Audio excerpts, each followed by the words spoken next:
My unit and I arrived at a ranch near the town of Chacala. People warned us. We weren't only there to take care of organized crime. There was something else, something even more dangerous, something that terrified the townspeople. I grew up around a lot of people. I never saw anything paranormal. I never heard anything ghostly. Not even once did I experience anything supernatural, although everyone else in my house did. I think even Uriel once said he's that way, that's why he stayed skeptical.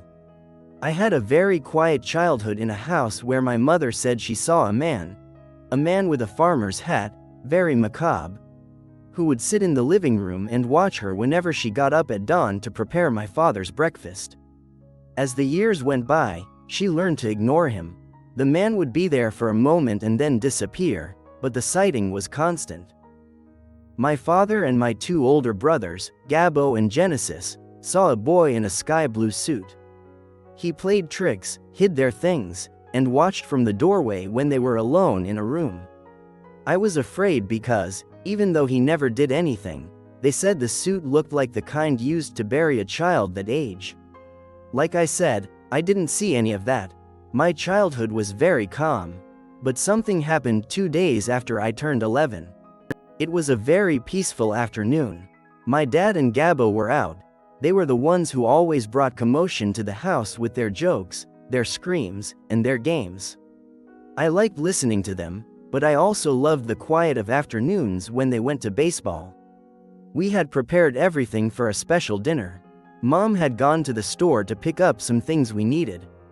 I had just taken my school uniform off and put on more comfortable clothes.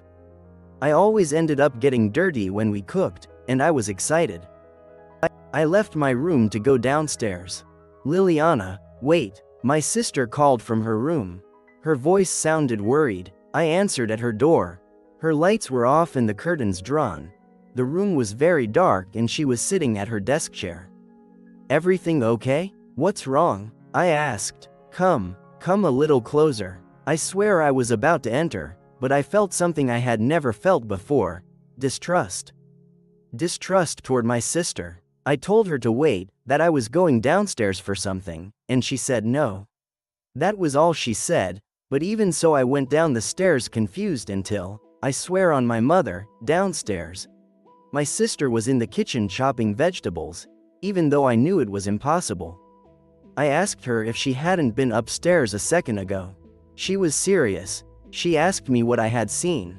I told her she had been sitting in the darkness of her room and that she had spoken to me to come in.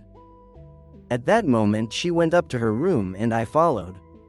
There was no one else, but my sister entered decisively, shut the door suddenly, and shouted fiercely, "You don't mess with my sister. You don't mess with her." Then she began to pray loudly, mixing words and stopping between different prayers, as if she wanted to force something out of there. I stood at the door, paralyzed, until she turned to me and told me to go downstairs, to forget about everything. I don't know if what she did had any effect, but nothing as strong ever happened to me afterward. I had never seen any of the figures my family described, but this time I was the only one who saw something happen to one of us. Once, but I saw it. Later, when we were older, a friend of my mother's told us we lived in great danger in that house. The fact that whatever it was pretended to be a child, or appeared in the form of my sister, made it clear that what was in that house were not just ghosts, but a demon taking different forms, looking for ways to provoke us. A warning. The following story is strong and violent and touches on very sensitive topics. Discretion is advised, and if there are children nearby, it would be better not to listen to this next part. It is a powerful and terrifying story titled, The Witches of the Jackal. Let's move on to the next story.